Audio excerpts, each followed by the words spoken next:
खाजगी ट्रॅव्हल्स बसला भीषण आग, सुदैवाने या दुर्घटनेत कोणतीही जीवितहानी नाही.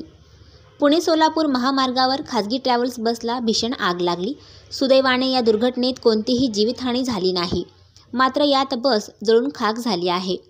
सोलापूरहून पुण्याच्या दिशेने जाणाऱ्या खाजगी बसला आग लागली. ही दुर्घटना सकाळी 7:30 वाजेच्या सुमारास लोणी काळभोर जवळील हॉटेल मनालीसमोर घडली. पुण्याकडे भरधाव वेगाने जात असताना अचानक बसने पेट घेतला.